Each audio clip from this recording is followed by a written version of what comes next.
தந்தை மகன் தூய ஆவியாரின் பெயராலே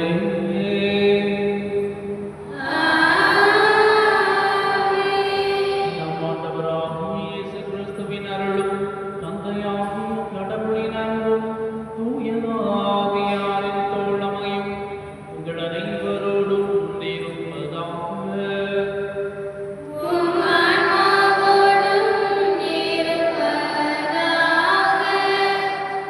கிறிஸ்துவுக்குள் பிரியமான இனிய அன்பு சகோதர சகோதரிகளே, மேலும் இந்த ஆலயத்தை நோக்கி தெருக்களில் வீடுகளில் வருவதற்கு தயாராகி கொண்டிருக்கிறவர்களே, உங்கள் அனைவரையும் இயேசுவின் இனிய நாமத்தில் இன்றைய நாளினுடைய பொதுக்காலம் 30ஆம் ஞாயிறு திருப்பலிக்கு அன்போடு அழைக்கின்றேன்.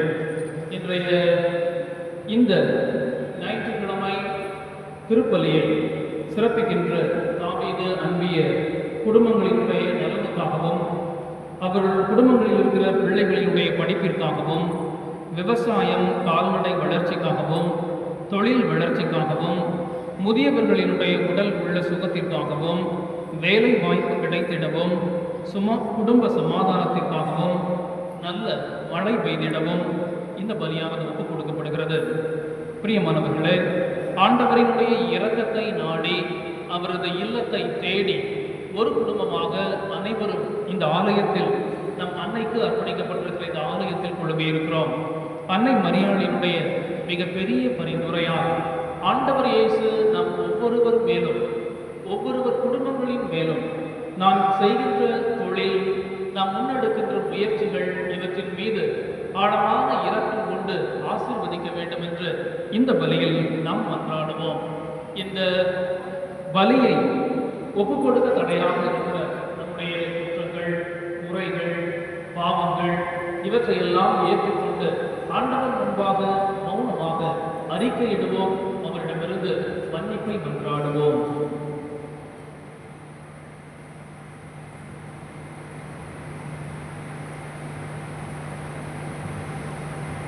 அன்புமிக்க சகோதரிகளே, சகோதரர்களே, நம் திருமுழுக்கு நிறைவாக நம் மீது தெளிக்கப்படும் தமது படைப்பாகிய தண்ணீரை புனிதப்படுத்தி அருளுமாறு நம் கடவுளாகிய ஆண்டவரை கெஞ்சி மன்றாடுவோமாக.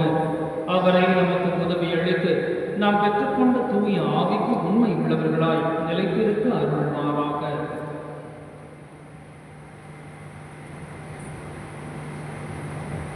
என்றென்றும் உள்ள எல்லாம் வல்ல இறைவா, வாழ்வின் ஊற்றும் தூய்மையின் தொடக்கமுமான தண்ணீரின் வழியாக மக்கள் புனிதமடைந்து நிலைவாழ்வின் கொடையை பெற வேண்டும் என்று திருவிழமானேன். இத்தண்ணீரை புனிதப்படுத்தியருள உண்மை வேண்டுகின்றோம். ஆண்டவரை, உமது நாளாகிய இன்று உமது அருட்காவலை பெற விரும்புகின்றோம். வாழ்வு அளிக்கும் உமது அருளின் புற்றினை எம்மில் புதுப்பித்தருளும். இத்தண்ணீரினால் எங்கள் உள்ளத்தையும் உடலையும் தீமை அனைத்திலிருந்து காத்தருள்வீராக. இவ்வாறு நாங்கள் தூய இதயத்துடன் உண்மை அணுகி வரவும் உமது மீட்பை பெற்றுக் கொள்ளவும் தகுதி பெறுவோமாக. எங்கள் ஆண்டவராகிய கிறிஸ்து வழியாக உம்மை மன்றாடுகிறோம்.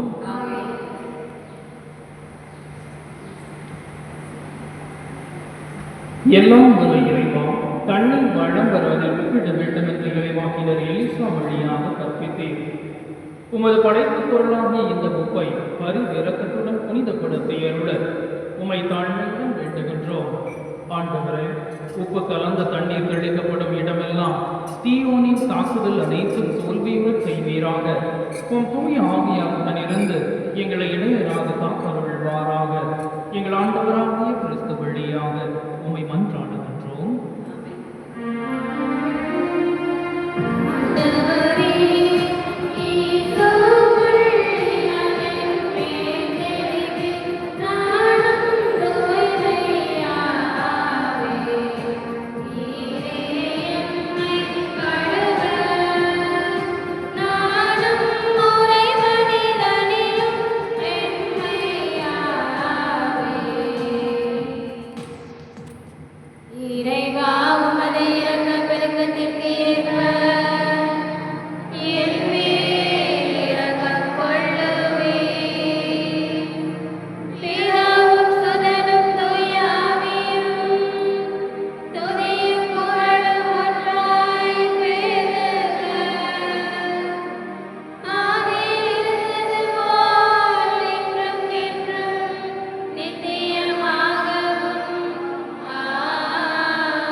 எல்லாம் வல்ல இறைவன் நம் பாவங்களிலிருந்து நம்மை தூய்மைப்படுத்துவாராக.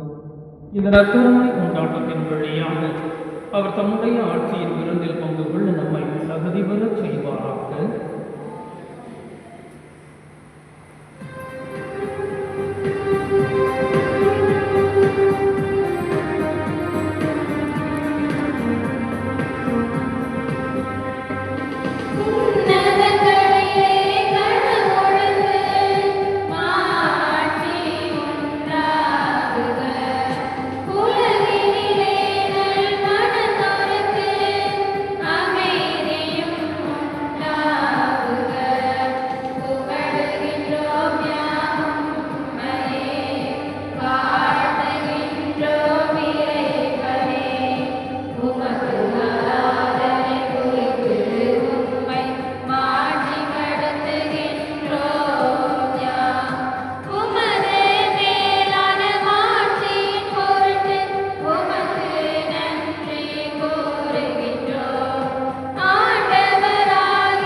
என்றென்றுமுள்ள எல்லாம் வல்ல இறைவா, எங்களில் நம்பிக்கை, எதிர்நோக்கு, அன்பு ஆகியன வளரச் செய்தருளும்.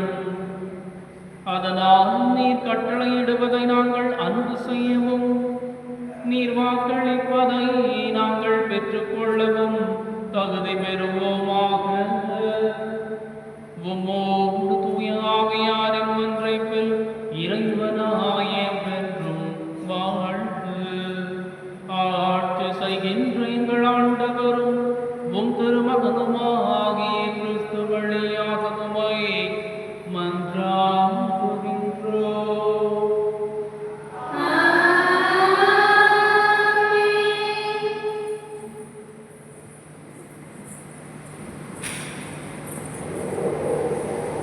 முதல் வாசகம் முன்னுரை.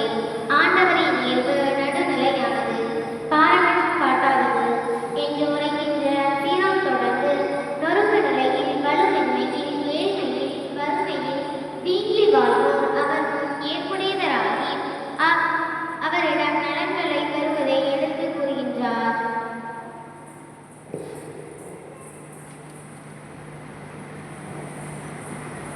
முதல் வாசகம். தங்களை தாழ்த்துவோரின் வேண்டுதல் முகில்களை ஊடுருவி செல்லும். சீராக்கின் ஞான நூலிலிருந்து வாசகம்.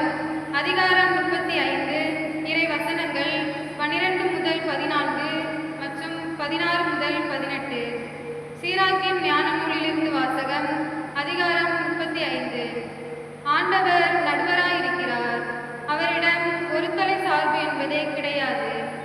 அவர் ஏழைகளுக்கு எதிராய் எவரையும் ஒருதலை சார்பாய் ஏற்க மாட்டார். தீங்கிழைக்கப்பட்டோரின் மன்றாட்டை கேட்பார். கைவிடப்பட்டோரின் வேண்டுதலை புறக்கணியார். தம்மிடம் முறையிடும் கைப்பெண்களை கைவிடார். ஆண்டவரின் விருப்பத்திற்கு ஏற்றவாறு பணி செய்வோர் ஏற்றுக்கொள்ளப்படுவர். அவர்களுடைய மன்றாட்டு முகில்களை எட்டும். தங்களை தாழ்த்துவோரின் வேண்டுதல் முகில்களை ஊடுருவி செல்லும். அது ஆண்டவரை அடையும் வரை அவர்கள் ஆறுதல் அடைவதில்லை. உன்னத இறைவன் சந்திக்க வரும் வரை அவர்கள் நற்பயிற்சியில் தளர்ச்சி அடைவதில்லை. அவர் நீதிமான்களுக்கு தீர்ப்பு வழங்குகிறார். தம் தீர்ப்பை செயல்படுத்துகிறார். இது ஆண்டவர் வழங்கும் அருள்வாக்கு. இறைவனுக்கு நன்றி.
திருத்தூதர் பவுல் தீமோத்தேயுவுக்கு எழுதிய 2ஆம் திருமுகத்திலிருந்து வாசகம்.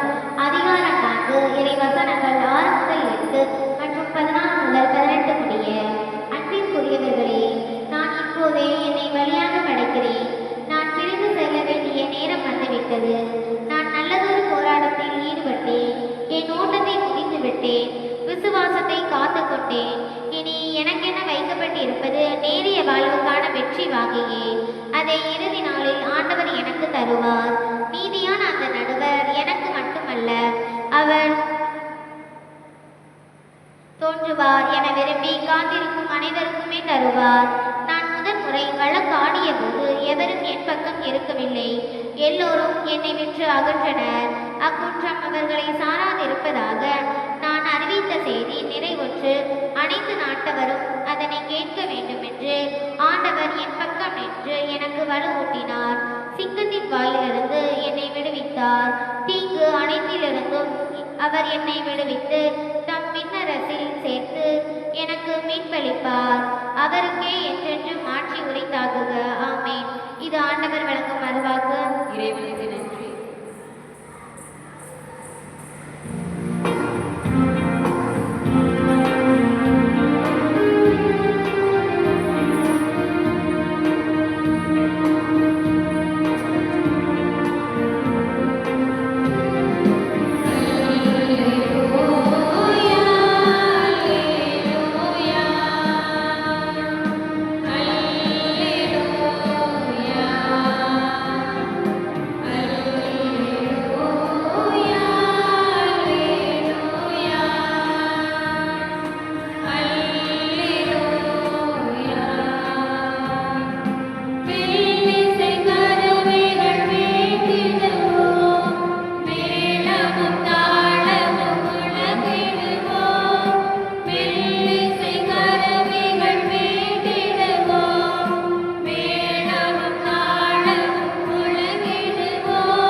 ஆண்டவர் உங்களோடு இருப்பாராக.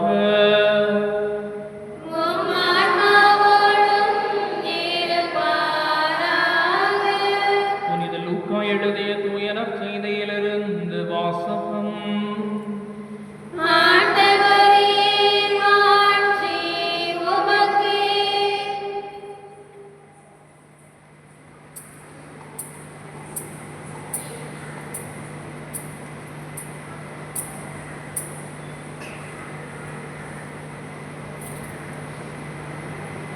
லூக்கா எழுதிய நற்செய்தி அதிகாரம் 18 இறை வார்த்தைகள் 9 - 14 முடிய.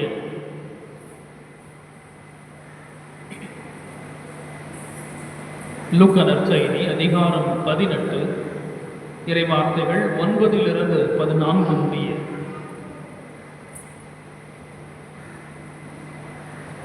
அக்காலத்தில் தாங்கள் நேர்மையானவர் என்று நம்பி மற்றவர்களை இகழ்ந்து ஒதுக்கும் சிலரை பார்த்து இயேசு இந்த உவமையை சொன்னார். இருவர் இறைவனிடம் வேண்ட கோவிலுக்கு சென்றனர். ஒருவர் பரிசேயர், மற்றவர் வரி தண்டுபவர். பரிசேயர் நின்று கொண்டு இவ்வாறு இறைவனிடம் வேண்டினார்: கடவுளே, நான் கொள்ளையர், நேர்மையற்றோர், விபச்சாரர் போன்ற மற்ற மக்களைப் போலவோ இந்த வரி தண்டுபவரை போலவோ இல்லாதது பற்றி உமக்கு நன்றி செலுத்துகிறேன்.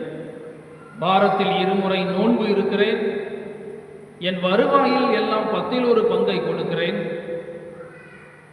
ஆனால் வரி தண்டுபவர் தொலையில் நின்று கொண்டு வானத்தை அண்ணாந்து பார்க்கக்கூட துணியாமல் தம் மார்பில் அடித்து கொண்டு, கடவுளே, பாவியாகிய என் மீது இறங்கியருளும் என்றார். இயேசு, பரிசேயர் அல்ல, வரி தண்டுபவரே கடவுளுக்கு ஏற்புடையவராகி வீடு திரும்பினார். ஏனெனில் தம்மை தாமே உயர்த்துவோர் தாழ்த்த பெறுவர், தம்மை தாமே தாழ்த்துவோர் உயர்த்த பெறுவர் என நான் உங்களுக்கு சொல்கிறேன் என்றார்.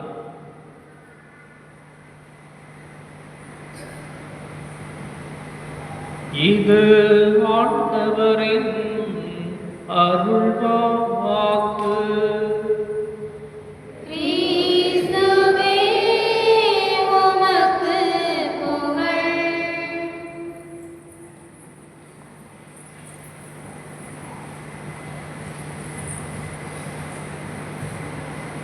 கிறிஸ்துவுக்குள் பிரியமான இனிய அன்பு சகோதர சகோதரிகளே, நேற்று மாலை ஒரு உறவினரை சந்திப்பதற்காக பக்கத்து ஊருக்கு சென்றிருந்தேன். அப்படி சென்றிருக்கும் பொழுது யதார்த்தமாக தெரு ஓரமாக இருந்த ஒரு கடையில் என்னுடைய அத்தான் உறவுமுறையில் இருக்கிற ஒருவரை பார்த்தேன். அவர் என்னை பார்த்ததும், மாப்பிள்ள எப்படி இருக்கீங்க, எப்போ வந்தீங்க, நல்லா இருக்கீங்களா அப்படின்னு கேட்டேன். நானும் அவர்கிட்ட நல்லா இருக்கிறேன் மச்சான், நீங்கள் எப்படி இருக்கீங்க, வீட்டில் எல்லாரும் எப்படி இருக்கிறாங்க, தம்பிக்கு ஏதோ விபத்து என்று கேள்விப்பட்டேன், அவர் குடித்து விட்டு வண்டியை ஓட்டினார் என்று சொன்னார்கள், எப்படி இருக்கிறார் என்று கேட்டேன். உடனே அவர் என்னிடம், மாப்பிள்ள அவர் குடிச்சிட்டுலாம் வண்டி விடல மாப்பிள்ள, அவர் அன்னைக்கு குடிக்கவே இல்லை, அவர் நான் அங்கே தான் இருந்தேன், அவன் விபத்தில் மாட்டி ரத்த வெள்ளத்தில் மிதந்துட்டு இருக்கும்போது நான் தான் அவனை தூக்கிக்கிட்டு போனேன், அவன் நிதானமாக தான் இருந்தான், அவன் அன்னைக்கு குடிக்கவே இல்லை அப்படின்னு சொன்னான். உடனே எனக்கு மனசு சங்கடமாயிடுச்சு. உடனே அவருடைய தோளை தொட்டு, மச்சான் என்னை மன்னிச்சுக்கங்க, என் காதுக்கு வந்த செய்தியை நான் உங்ககிட்ட கேட்டேன், அது உங்களுக்கு தப்பாக பட்டிருந்துச்சுன்னா நீங்கள் என்னை ஒரு பொருட்டாக எடுத்துக்கிடாதீங்க அப்படின்னு அவர் சொன்னேன். உடனே அவர் என்கிட்ட, மாப்பிள்ள அதெல்லாம் ஒன்றும் இல்லை, அவர் குடிப்பார், ஆனால் அன்னைக்கு அவர் குடிக்கலை, அதனால அவர் வழக்கமாக குடிப்பார் அப்படிங்கிறத வச்சு நிறைய பேருக்கு அப்படி தெரிஞ்சு போச்சு, குடிச்சிட்டு தான் வண்டியை ஓட்டி விபத்தில் மாட்டிக்கிட்டாரு அப்படிங்கிற பேச்சு இன்னும் இருக்கு, ஆனால் அன்னைக்கு அவர் குடிக்கலை அப்படின்னு சொன்னார். பிரியமானவர்களே, பல நேரங்களில் நாம் நம்புபவர்கள் அல்லது நம் வீட்டிலேயே இருப்பவர்கள் அல்லது நம்முடைய நம்பிக்கைக்கு சொந்தமான நண்பர்கள், இவர்கள் ஏதாவது ஒன்று அல்லது இரண்டு கூட்டி மற்றவரை பற்றி நம்முடைய காதுகளில் சொல்லும்போது பல நேரங்களில் நாம் என்ன நினைக்கிறோம் என்று சொன்னால், அது ஒருவேளை உண்மையாக இருக்குமோ என்று நினைத்துக் கொண்டு அந்த கேட்டதை மற்றவர்களுக்கு சொல்லக்கூடிய அந்த கருத்து, அந்த பொய், அந்த புரணி அல்லது ஒன்றுக்கு இரண்டாக நாம் பேசுகின்ற ஒன்று பல நேரங்களில் அப்படியே பரவி பரவி பல நேரங்களில் அதுவே உண்மையாகி விடுகிறது. அதாவது தீமைக்கு இடம் கொடுக்கின்ற நபர்களாக பல நேரங்களில் உண்மை எது பொய் எது என்று தெரியாமல் பல நேரங்களில் பொய்யையே நம்பி அந்த பொய்யுக்குள் விழுந்து விடுகின்ற, அந்த பொய்யை பற்றி பேசுகிற, அந்த பொய்யை மற்றவர்களுக்கு சொல்லுகிற மனிதர்களாகவே பல நேரங்களில் நாம் மாறி விடுகிறோம். அப்படி என்று சொன்னால், கடவுளுக்கு முன்பாக ஆண்டவருடைய பிரசன்னத்திற்கு முன்பாக அமர்ந்திருக்கிறோம். இப்படிப்பட்ட நேரத்தில், புனிதமான நேரத்தில், ஆண்டவருடைய நற்கருணை பலியை கொண்டாடுகின்ற இந்த நேரத்தில் அவருக்கு முன்னால் நம்முடைய உள்ளம், நம்முடைய எண்ணம் மற்றவர்களை பற்றி, கடவுளை பற்றி எப்படிப்பட்டதாக இருக்கிறது? கடவுளிடம் வந்து ஜெபிக்கும் போது நாம் சொல்லுகின்ற வார்த்தைகள், நாம் ஜெபிக்க சொல்லுகின்ற அந்த எண்ணத்திலிருந்து வருகின்ற வார்த்தையினுடைய வெளிப்பாடுகள் எப்படிப்பட்டதாக இருக்கிறது என்பதை பற்றி சிந்திக்க இன்றைய வாசகங்கள், இன்றைய வழிபாடு நமக்கு அழைப்பை கொடுக்கிறது. பிரியமானவர்களே, நம்முடைய ஜெபம் எப்படிப்பட்டதாக இருக்கிறது? முதல் வாசகத்தில் சீராக்கினுடைய புத்தகத்திலிருந்து எடுக்கப்பட்ட வாசகம். இந்த சீராக்கினுடைய புத்தகம் நமக்கு இரண்டு பகுதிகளாக நமக்கு பிரித்து தருகிறது. முதலாக யாருடைய ஜெபத்தை கடவுள் கேட்பார்? எல்லாரும் சீராக்கினுடைய புத்தகத்தை இன்று வாசிக்கப்பட்ட வாசக பகுதியை 35ஆம் அதிகாரத்தை எடுத்து பார்த்தீங்க அப்படின்னு சொன்னா, முதல் பகுதியில் 15ஆம் வசனத்திலிருந்து, அதாவது 35ஆம் அதிகாரம் 15வது வசனத்திலிருந்து 17வது வசனம் வரை கடவுள் யார் யாருடைய ஜெபத்தை கேட்பார் என்று சொல்லப்பட்டிருக்கிறது. முதலாவதாக அநீதி இழைக்கப்பட்டவர்களுடைய கண்ணீர், இந்த கண்ணீரினால் வருகின்ற ஜெபத்தை ஆண்டவர் கேட்பார். அதற்கு உதாரணமாக கடவுள் கைம்பெண்ணை நமக்கு கொடுக்கிறார். நான் போன வாரம் உங்களுக்கு மறைவுரை கொடுக்கும் பொழுது அந்த கைம்பெண்களினுடைய நிலைமை இஸ்ராயல் மக்கள் வாழ்ந்த காலத்தில் எப்படிப்பட்டதாக இருந்தது என்று சொன்னேன். மிகவும் ஒடுக்கப்பட்ட ஒரு மக்கள், அவர்களுடைய ஒருவராக இந்த கைம்பெண்கள் வாழ்ந்தார்கள்.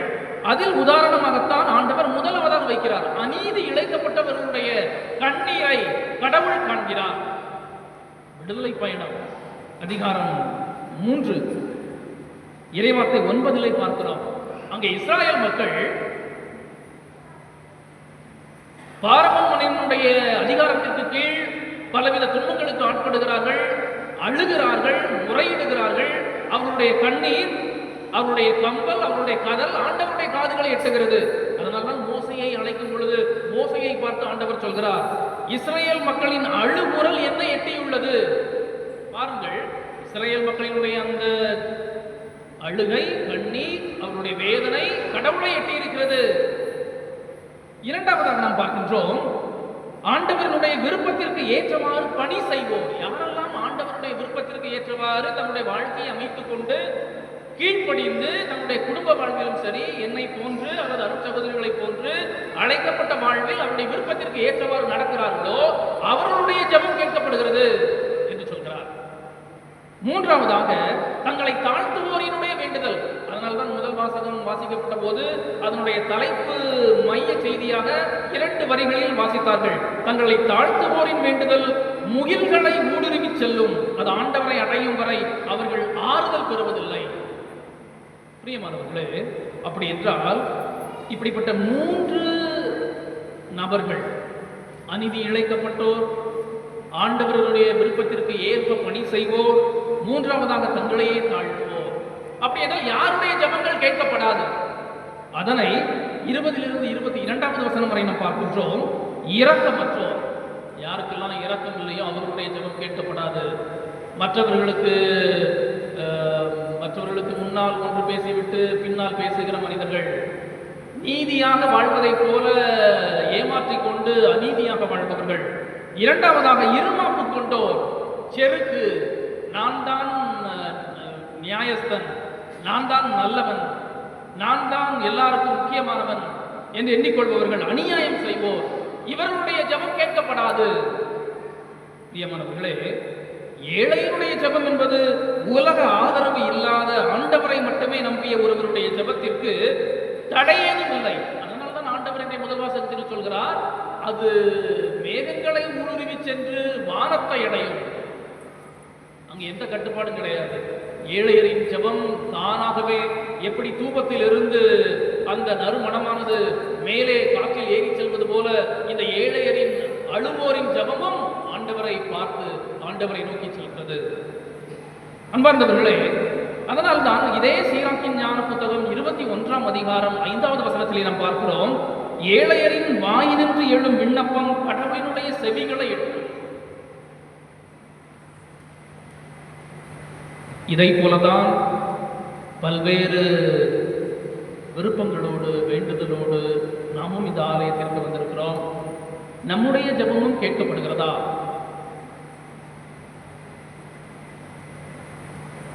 ஏழையரின் உள்ளம் எப்படிப்பட்டதாக இருக்க வேண்டும், அந்த ஏழையின் உள்ளம் எதை மட்டும் தேட வேண்டும் என்பதற்கு உதாரணமாக ஆண்டவர் இயேசு இன்றைய நற்செய்தி பகுதியில் ஒரு அழகான உண்மையை சொல்கிறார். 2 கோவிலுக்கு வேண்ட சென்றனர். அதில் ஒருவர் பரிசேயர், இன்னொருவர் வரி தட்டுபவர்.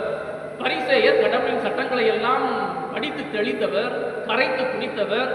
இந்த விவிலியத்தில் இருக்கிற அவருடைய திருச்சட்டத்தில் இருக்கிற புள்ளி எங்கே இருக்கிறது, கமா எங்கே இருக்கிறது, அந்த கட்டளையை பற்றி எப்படியெல்லாம் விரிவாக விளக்கமாக மற்றவர்களுக்கு சொல்ல முடியும், இப்படியெல்லாம் படித்து முடித்தவர்கள் ஆண்டவரிடம் வந்து நிற்கும் பொழுது அவர்கள் ஜெபிக்கின்ற ஜெபம் காலை எழுந்தவுடனே கடவுளுக்கு நன்றி செலுத்துவது. அப்படி என்ன நன்றி செலுத்துவது என்று சொன்னால் 18 ஜெபங்கள் இருக்கிறது. அதை பெனடிக்ஷன் என்று சொல்வார்கள். அந்த 18 ஜெபங்களில் எப்படி என்று சொன்னால், நான் நாயாக பிறக்கவில்லை, அதனால் கடவுளுக்கு நன்றி. நான் ஒரு பெண்ணாக பிறக்கவில்லை, அதனால் கடவுளுக்கு நன்றி. நான் ஒரு சிறு குழந்தையாக பிறக்கவில்லை, அதாவது சிறு பெண் பிள்ளையாக இல்லை, அதனால் கடவுளுக்கு நன்றி. அதே போல இங்க இருக்கிற வரி தண்டுபவரையோ ஆயக்காரரோ அல்லது நேர்மையற்றோரோ விபச்சாரரை போலவோ நான் பிறக்கவில்லை, அதனால் நான் கடவுளுக்கு நன்றி. இப்படி தங்களை மட்டும் தம்பட்டம் அடித்துக் கொள்கிற, தங்களை மட்டும் பேசி பெருமை அடித்துக் கொள்கிற பாராட்டிக் கொள்கிற ஒரு மனிதர்களாக இப்படிப்பட்ட பரிசெயர்கள் இருந்தார்கள். அதனால்தான் எப்பொழுது வந்து கடவுள் முன்னால் வந்து நிற்கும் பொழுது, ஆண்டவரே நான் அதை செஞ்சேன், இதை செஞ்சேன், நான் இதை செஞ்சுக்கிட்டு இருக்கிறேன், நான் இதை செய்ய போறேன், நான் அவன மாதிரி இல்ல, நான் இவள மாதிரி இல்ல. ஆண்டவர் இரண்டாவது மனிதரை பற்றி சொல்கிறார். அவர் ஆயக்காரர். அந்த ஆயக்காரர் கோவிலுக்கு கூட உள்ளே கூட நுழைய துணிவில்லாமல், அந்த ஒரு வார்த்தை போட்டிருக்கார் பாத்தீங்களா, ஆலயத்தில் ஆண்டவருடைய பிரசன்னத்திற்குள் கூட நுழைய துணிவில்லாமல். இந்த ஒரு வார்த்தையே போதும். எத்தனை பேர் நம்ம மற்றவர்களை பற்றி புரணி புரட்டு பேசிட்டு ஆண்டவருக்கு முன்னால எதுவுமே செய்யாதது போல வந்து உட்கார்ந்துருக்கிறோம்.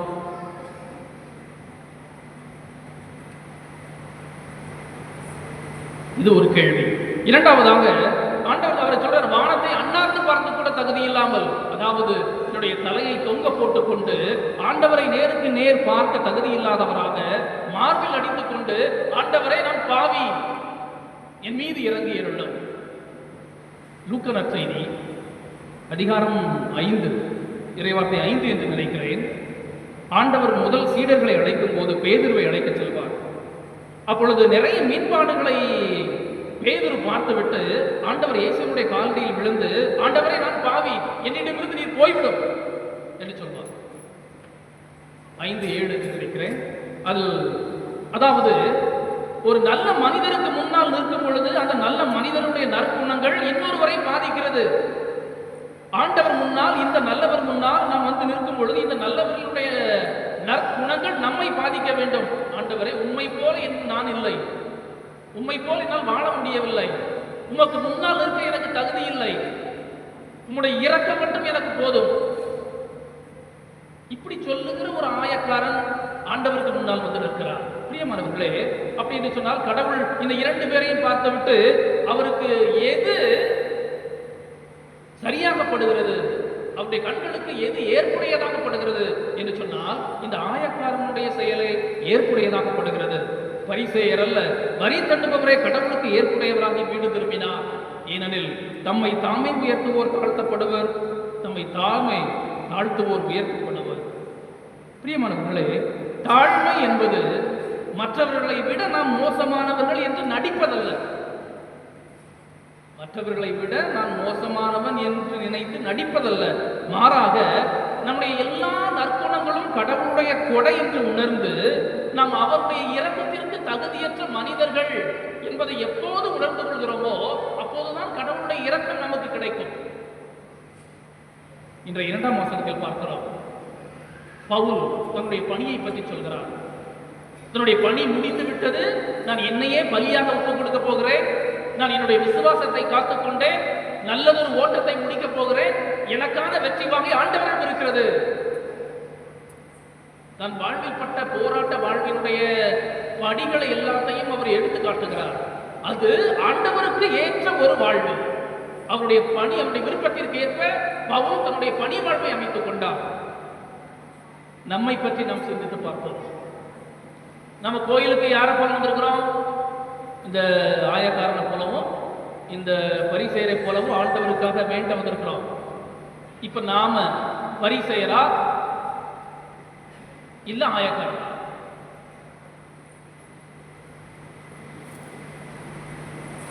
நம்ம பரிசேயரா இல்ல ஆயக்காரனா?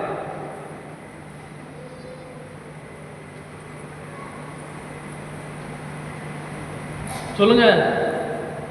பரிசேயரா இருக்க விரும்புகிறோமா இல்ல அதை ஆயக்காரரை போல இருக்க விரும்புகிறோமா? பதில் ஆயக்காரரை போல இருக்க விரும்புகிறோம். அப்படித்தானே? அப்படி ஆயக்காரரை போல இருக்க விரும்புகிறோம் என்று சொன்னால் நம்முடைய வாழ்வில் ஒரு சில விஷயங்களை நாம் தள்ளி போட வேண்டும். மற்றவர்களை பற்றி முன்னால் பேசுவது, நல்லதாக பேசுவது, பின்னால் அவர்களை பற்றி புரணி பேசுவது, அல்லது பக்கத்தில் இருக்கும் நபர்களையே தேவையில்லாமல் மற்றவர்களிடம் எடுத்து பேசுவது, அல்லது அவர்களுடைய தேவைகளை கண்டும் காணாமல் இருப்பது, இவற்றையெல்லாம் நாம் கொஞ்சம் ஒதுக்கி வைத்தால் கடவுளுக்கு முன்னால் நாமும் பாவிகள் என்பதை உணர்ந்து கொள்வோம். கடவுளிடமிருந்து நமக்கு தேவையானது அவருடைய இரக்கம் மட்டுமே. அந்த இரக்கம் மட்டும் இருந்தாலே போதும், கடவுள் நம்மை மீட்டுக் கொண்டார் என்பதற்கு அது ஒரு பெரிய அடையாளமாக இருக்கும். எனவே ஆண்டவரிடம் வேண்டுவோம். தாழ்மையான உள்ளத்தோடு, நொறுங்கிய மனதோடு கடவுளிடம் வந்து நிற்கின்ற ஒரு பாவியாக, அவருடைய எல்லையற்ற அன்பிற்கு, அவருடைய இரக்கத்திற்கு அருகதையற்றவர்கள் என்பதை உணர்ந்து கொண்டவர்களாக ஆண்டவரிடம் வந்து நிற்போம். அந்த நம்பிக்கை, அவருடைய இரக்கம் நம்மை நம்முடைய வாழ்வில் ஒரு உயர்ந்த நிலைக்கு கொண்டு செல்வோம். கடவுள் நம் குடும்பங்களை தொடர்ந்து ஆசீர்வதிப்பாராக. எழுந்து நிற்போம்.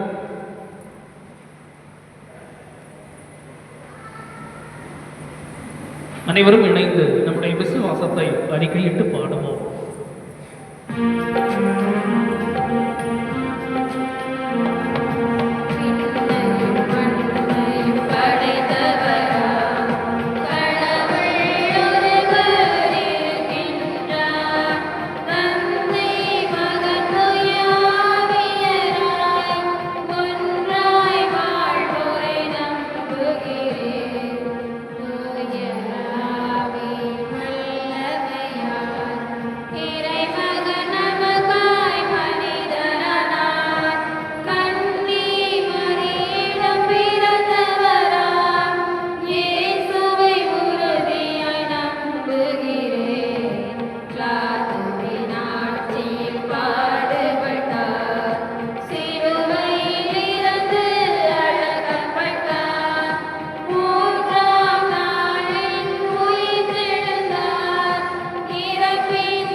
ஆண்டவரை தேடுவோரின் இதயம் மகிழ்கிறது. ஆண்டவரை தேடுங்கள், உறுதி பெறுங்கள், அவரது திருமுகத்தை என்றும் நாடுங்கள்.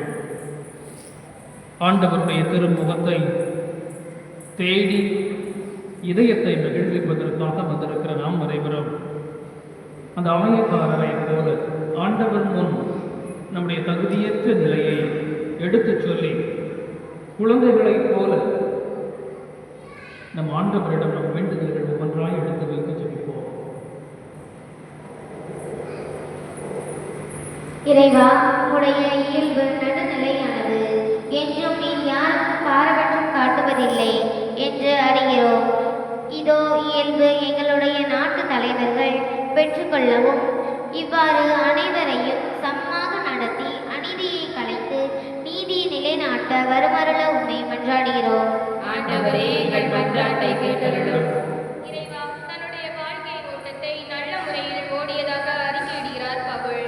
நாங்கள் இன்று நிற்கும் ஓட்டத்தின் நிலையை அறிந்து எங்கள் பாதையை சீரமைத்து நேரிய வாழ்வுக்கான வெற்றியை நோக்கி வர வரமருள உம்மை மன்றாடுகிறோம். ஆண்டவரே, எங்கள் மன்றாட்டை கேட்டருளும். இறைவா, எங்கள் உள்ளத்தில் இருக்கும் இருமாப்பை நீர் வெதிக்கின்றீர். இல்லாத ஒன்றை இருப்பது போல காட்டும் உமக்கு ஏற்புடையதல்ல. இருப்பையும் இயக்கத்தையும் நாங்கள் முழுமையாக ஏற்றுக்கொள்ள வரமல்ல உம்மை மன்றாடுகிறோம். ஆண்டவரே, எங்கள் மன்றாட்டை கேட்டருளும். இறைவா, நாங்கள் என்று உம்முடைய இரக்கத்தை எளியவர்களாக வலுமின்மைகள் வல்லமை அளிப்பவரும் நீரே என்பதை உணர்ந்து அனைவரையும் ஏற்று அன்பு செய்து வாழ வரமல்ல இறைவா உம்மை மன்றாடுகிறேன். ஆண்டவரே, எங்கள் மன்றாட்டை கேட்டருளும். எங்கள் தாயும் தந்தையுமான அன்பு இறைவா, உம்மை நாங்கள் போற்றுகிறோம், புகழ்கிறோம். எங்களை ஒன்றாக இந்த ஆலயத்தில் கூட்டிச் சேர்த்ததற்காக நன்றி செலுத்துகிறோம். எங்களுடைய தகுதியற்ற நிலையை நீர் எப்போதும் பார்ப்பதில்லை. உம்முடைய அளவு கடந்த இரக்கத்தை எங்கள் மீது எப்போதும் காட்டுபவராக இருக்கிறேன். எல்லையற்ற மன்னிக்கின்ற உமது அன்பை கண்டு நாங்கள் எப்பொழுதும் உமக்கு உரியவர்களாக தாழ்மையோடு மற்றவர்களை உயர்த்தி பிடித்து உறவுகளை பேணுகின்ற உம்மை எப்போதும் கண்டு பாவித்து உம்மிடம் வந்து சேர்கின்ற மக்களாக இருக்க எங்களுக்கு உமது அருளை தருவீராக. எங்கள் ஆண்டவராகிய கிறிஸ்து வழியாக உம்மை மன்றாடுகின்றோம். ஆமென்.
மிக்க சகோதர சகோதரிகளை, என்னுடையதும் உங்களுடையதுமான இந்த பலி எல்லாம் வல்ல தந்தையாகிய இறைவனுக்கு ஏற்றதாக இருக்க மன்றாடுங்கள்.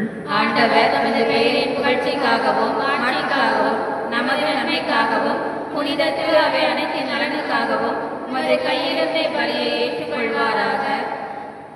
ஆண்டவரே, மாட்சிக்கு உரிய உமக்கு நாங்கள் அளிக்கும் காணிக்கையை கண்ணோக்கி அருளவுமாய் வேண்டுகின்றோம். இவ்வாறு நாங்கள் நிறைவேற்றும் இத்திருப்பணி எங்கள் அங்கி உமது மாட்சிக்கு இட்டு செல்வதாக. எங்கள் ஆண்டவராம் கிறிஸ்து வழியாக உம்மை மன்றாடுகின்றோம்.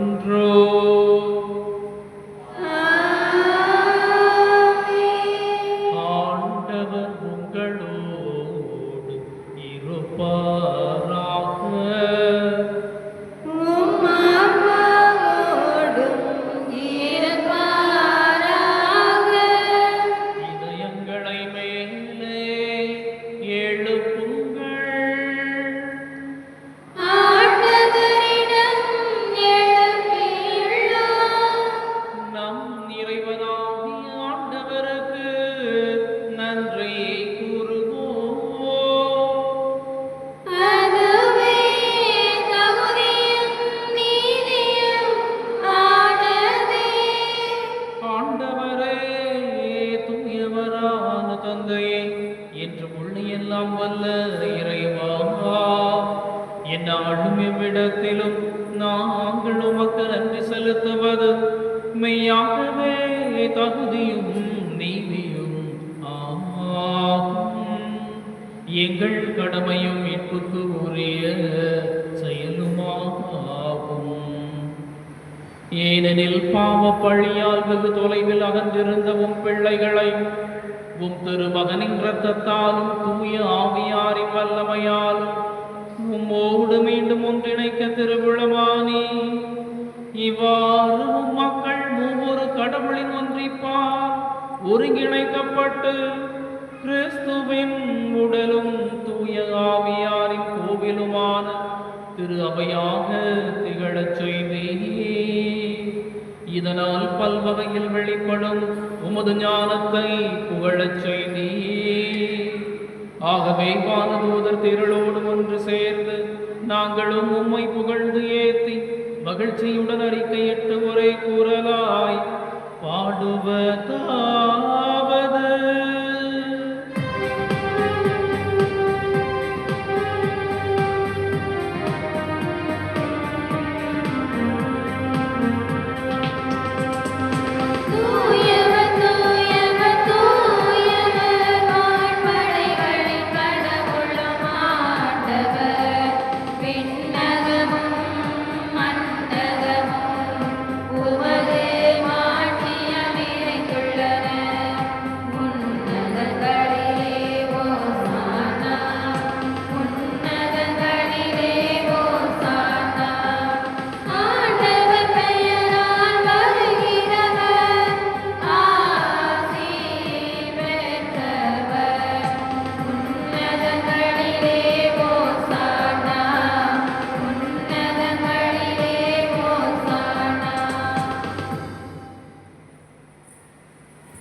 ஆண்டவரே, தாழ்ந்த மனதோடும் நொறுங்கிய உள்ளத்தோடும் நற்செய்தியில் கேட்ட ஆயக்காரரை போல நாங்கள் உம்மிடம் முன் விழுந்தாட்படியிட்டிருக்கிறோம்.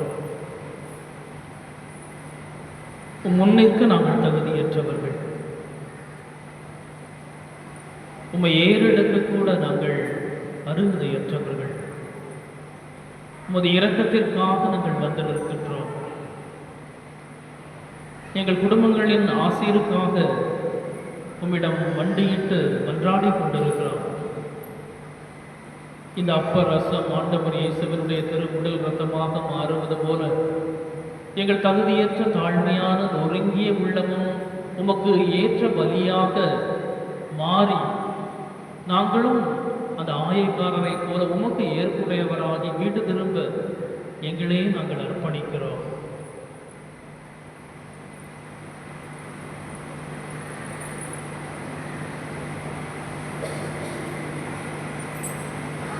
ஆண்டவரை நீர் மெய்யாகவே தூயவர், தூய்மை அனைத்திற்கும் ஊற்று. ஆகவே உம்முடைய தூய ஆவியை பொழிந்து இக்காணிக்கைகளை தூய்மைப்படுத்த உம்மை மன்றாடுகின்றோம். இவ்வாறு எங்கள் ஆண்டவர் இயேசு கிறிஸ்துவின் உடலும் இரத்தமுமாக எங்களுக்கு இவை மாறுவனவாக.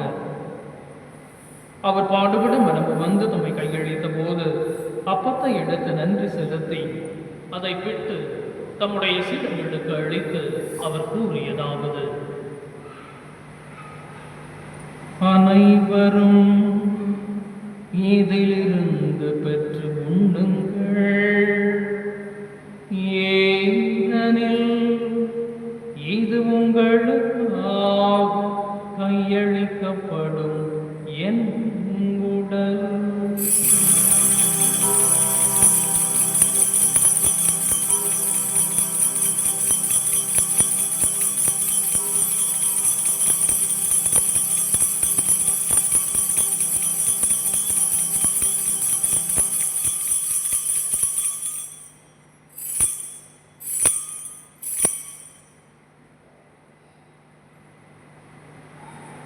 அவ்வண்ணமே இரவு விருந்தை அருந்திய பின் கிண்ணத்தை எடுத்து மீண்டும் உமக்கு நன்றி கூறி தம்முடைய சீடர்களுக்கு அளித்து அவர் கூறியதாவது: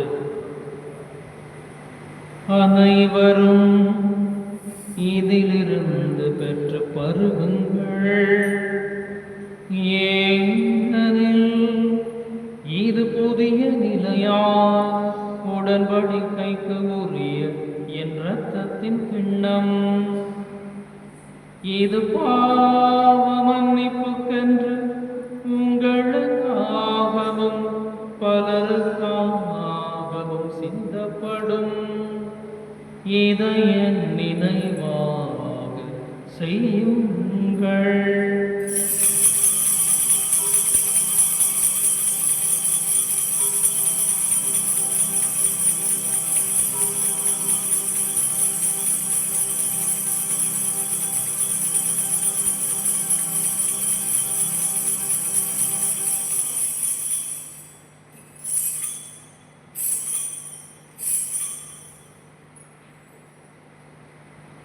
நம்பிக்கையின் மறை பொருள்.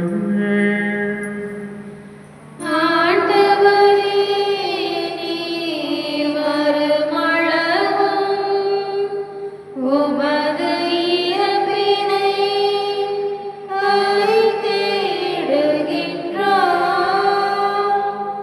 உமது உயிர்ப்பினையும் எடுத்துரைக்கின்றோம்.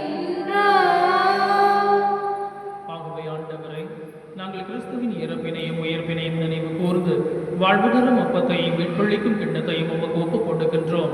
உம் திருமுன் நின்று உமக்கு ஊழியம் புரிய தகுந்தவர்களின் எங்களை ஏற்றுக்கொண்டீர். எனவே உமக்கு நன்றி செலுத்துகின்றோம். மேலும் கிறிஸ்துவின் உடலிலும் இரத்தத்திலும் பங்கு கொள்ளும் எங்களை தூய ஆவியால் ஒன்று சேர்க்க வேண்டும் என உம்மை தாழ்மையுடன் மன்றாடுகின்றோம். ஆண்டவரே, உலகெங்கும் பரவி இருக்கும் உமது திரு அவையை நினைவு கூர்ந்தருளும்.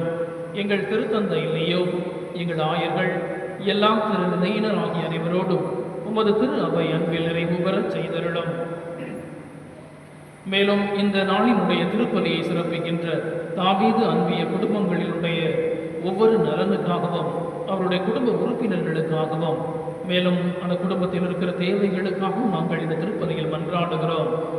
மீது நம்பிக்கை கொண்டு இந்த விசுவாச போராட்டத்தில் எப்பொழுதும் தளராமல் ஓடிக்கொண்டிருக்கிற மீது நம்பிக்கை வைத்து முன் முழங்காட்படி இருக்கிற உமது மக்களாகிய எங்களுடைய உடைந்த உள்ளத்தை கண்ணோக்கி பார்த்தருடம். மேலும் உயிர்த்தெழும் எதிர்நோக்குடன் துயில் கொள்ளும் எங்கள் சகோதர சகோதரிகளையும் இறந்தோர் அனைவரையும் இரக்கத்துடன் நினைவு கூர்ந்து உமது திருமுக ஒளியினுள் ஏற்றருளும். எங்கள் அனைவர் மீதும் இரக்கமாயிரும். கடவுளின் கன்னி தாயான புனித மரியா, அவருடைய கணவரான புனித யோசேப்பு, புனித திருத்தூதர்கள், இவ்வுலகில் உமக்கு உகந்தவராயிருந்தவராகிய புனிதர் அனைவருடனும் நாங்கள் நிலைவாழ்வில் பங்கு கொள்ளும் தகுதி பெற்று உம் திருமகன் இயேசு கிறிஸ்து வழியாக உம்மை புகழ்ந்தேத்தும் வரமருள உம்மை மன்றாடுகின்றோம்.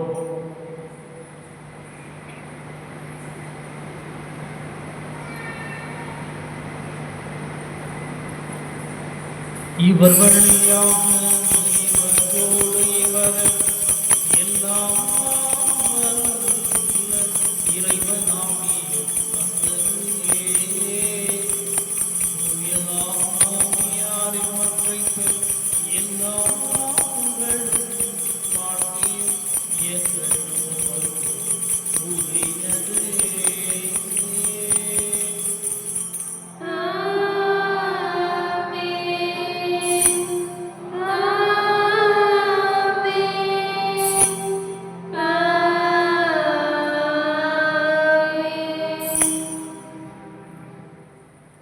மீட்பரின் கட்டளையால் கற்பிக்கப்பட்டு இறைபிடிப்பினையால் பயிற்சி பெற்ற நாம் துணிந்து பாடுவோம்.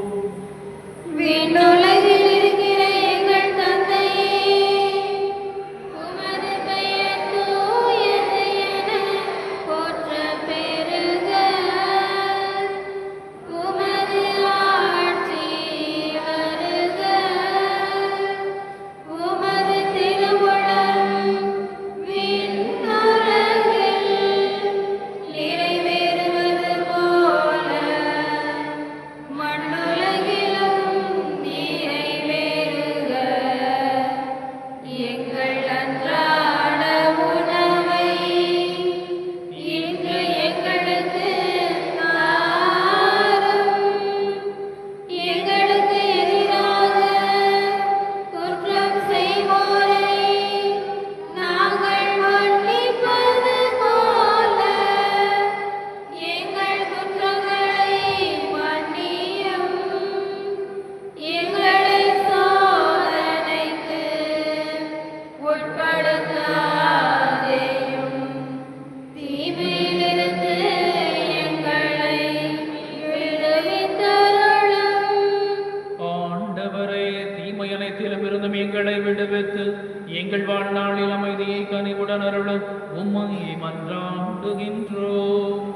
உமது இரக்கத்தின் உதவியால் நாங்கள் பாவத்திலிருந்து எப்போதும் விடுதலை பெற்று யாமொரு கலக்கமும் இன்றி நலமாயிருப்போமாக.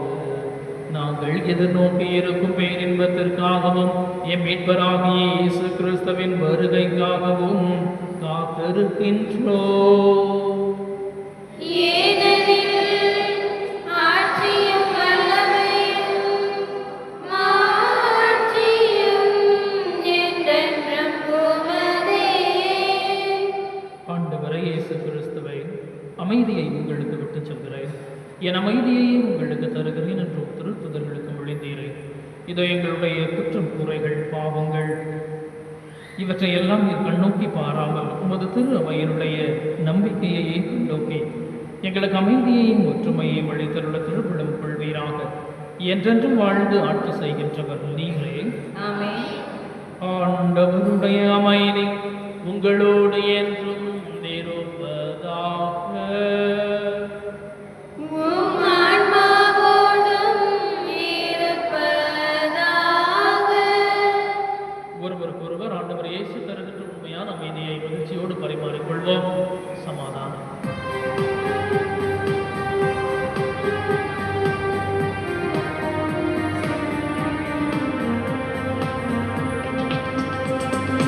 உலகின் பாவம் போக்குபவரே, நீர் எம் மீது இரங்குவீர். உலகின் பாவம் போக்குபவரே, நீர் எம் மீது இரங்குவீர். உலகின் பாவம் போக்குபவரே, எமக்கு அமைதியை தந்தருளும். எமக்கு அமைதியை தந்தருளும்.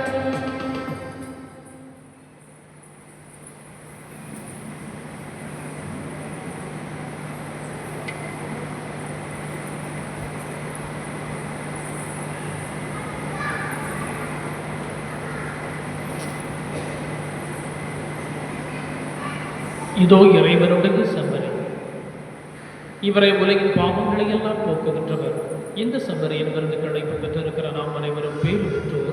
ஆண்டவரே, நீர் என் இல்லத்தில் எழுந்தருள நான் தகுதியற்றவள். ஆனால் ஒரு வார்த்தை மட்டும் சொல்லியருளும், எனது ஆன்மா நலமடையும். கிறிஸ்துவின் திருவுடலும் இரக்கமும் நம்மை காத்தளித்து வாழ்வழிப்பதாக. ஆமென்.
திருமண அறிவிப்பு.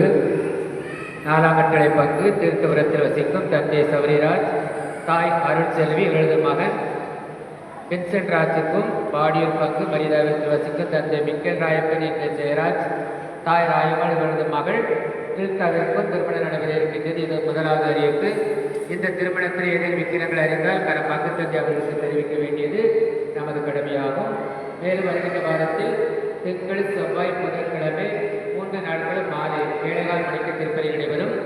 வியாழக்கிழமை காலை 5:30 மணிக்கு திருப்பலி நடைபெறும். வெள்ளிக்கிழமை மாலை 7:15 மணிக்கு, சனிக்கிழமை காலை 5:30 மணிக்கு திருப்பலியானது நடைபெறும். மேலும் 30ஆம் தேதி ஏற்கனவே அறிவித்தது போல விற்பனை விழாவானது நடைபெறும். அன்றைய தினம் ஒவ்வொரு அன்பிற்காரும் ஏதாவது ஒரு பொருளை தயார் செய்து கொள்ள வேண்டும் என உங்களை அன்போடு கேட்டுக்கொள்கிறோம். மேலும் வருகின்ற ஞாயிற்றுக்கிழமையானது சகல ஆத்துமாக்களின் திருவிழாவை நாம் கொண்டாட இருக்கின்றோம். அன்றைய தினம் காலை 10:30 மணிக்கு வழக்கம் போல திருப்பலி நடைபெறும். ஏற்கனவே அறிவித்தது போல மாலை 4:30 மணிக்கு கல்லறை தோட்டத்தில் வைத்து அந்த திருப்பலியானது நடைபெறும். ஆகையால் அந்த திருப்பலிக்கு வருகின்ற பொழுது ஏற்கனவே நீங்கள் கொண்டு வருவது போல ஏதாவது பயிர் அமைத்தோ மற்ற பட்டங்களோ கொண்டு வர வேண்டும் என்பதையும் தெரிவித்துக் கொள்கிறோம்.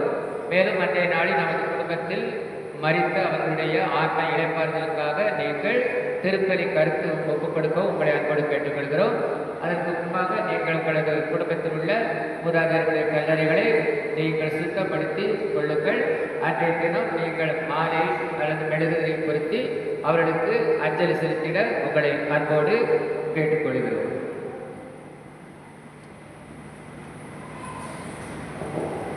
ஆண்டவர் இயேசுவில் அன்பு நிறைந்த சகோதர சகோதரிகளே, அன்பு கலந்த வணக்கத்தையும் வாழ்த்துக்களையும் அன்போடு தெரிவித்துக் கொள்கின்றேன். அன்புக்குரியவர்களே, திருப்பலி முடிந்தவுடன் 10ஆம் வகுப்பு, 11, 12ஆம் வகுப்பு படித்துக் கொண்டிருக்கக்கூடிய பிள்ளைகள் மற்றும் கல்லூரி படிக்கக்கூடிய பிள்ளைகள் அருள் கூர்ந்து ஆலயத்தில் இங்கே தங்கியிருக்குமாறு அன்போடு கேட்டுக்கொள்கிறேன்.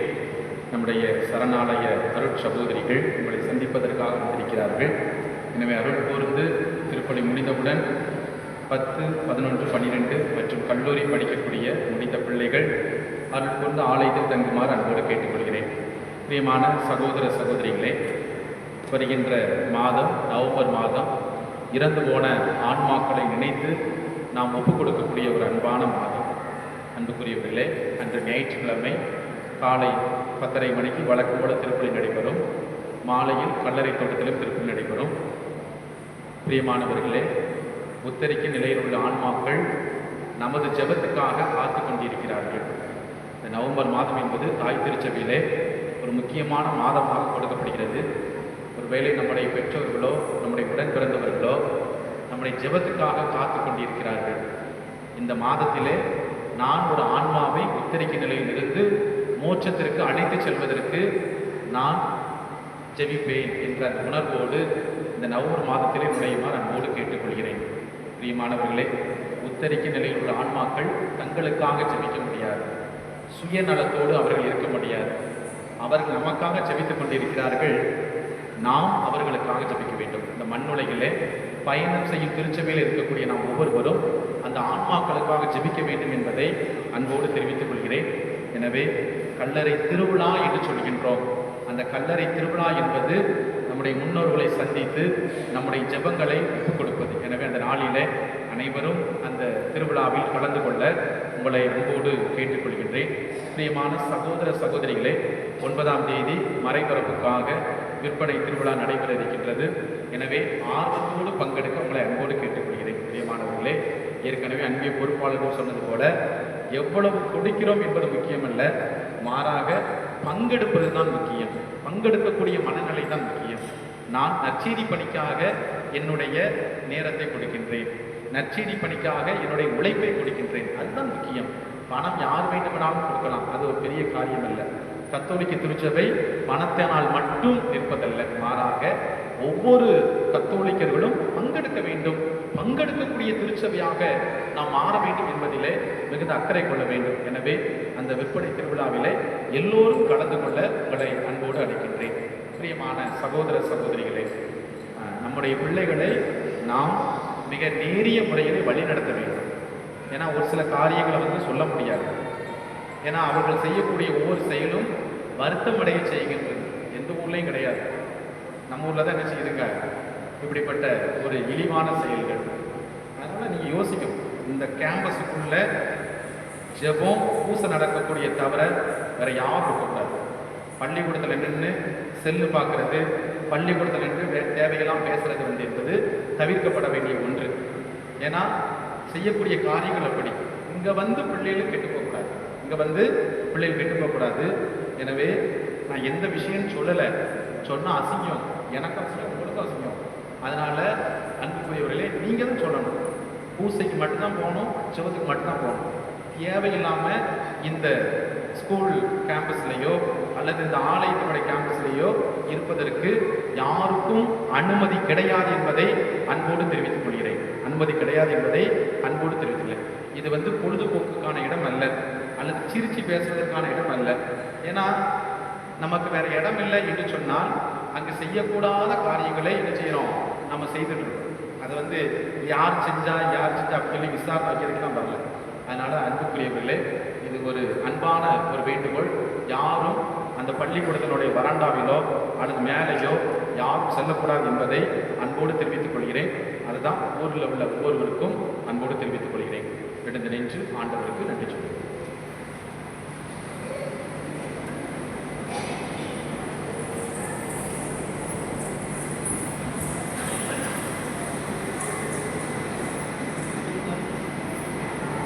மிகுந்த அன்பிற்கு பிரியமான உறவுகளே, சொந்தங்களே, நம்முடைய ஊரிலிருந்து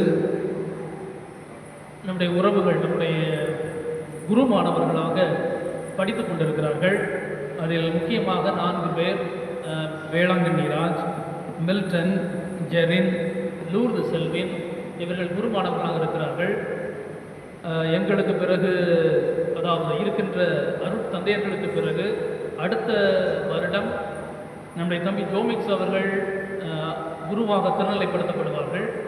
அதற்கு பிறகு அருட்சகோதரி லீமா ரோஸ், ஜீவா, இவர்களுக்கு பிறகு அருட்சகோதரிகள் நம் ஊரிலிருந்து யாரும் படிக்கவில்லை.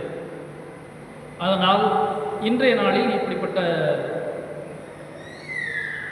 அருட்சகோதரிகளாக அழைப்பு பெற்று பணிவாழ்விற்கு கூட்டிச் செல்ல ஒரு உந்து சக்தியாக கடவுள் அனுப்பி இருக்கிற அருட்சகோதரிகளாக 2 இங்கு வந்திருக்கிறார்கள்.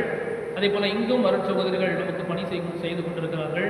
எனவே 10, 11, 12 படிக்கிற அன்பு மகள்கள், மருமகள்கள், பேத்திகள் இங்கே இருந்து அருட்சகோதரிகளை சந்தித்து செல்ல உங்களை அன்போடு கேட்டுக்கொள்கிறேன். ஆண்டவர் உங்களோடு இருப்பாராக.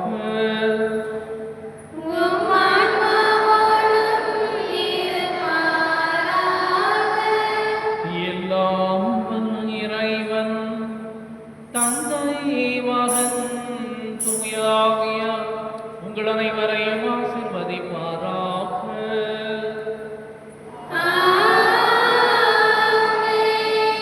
ஆண்டவர் முன் தகுதியற்ற மக்களாக அவருடைய இரக்கத்தை மட்டும் தேடுபவர்களாக வாழ சென்று வாருங்கள். திருப்பலி நிறைவேறிற்று.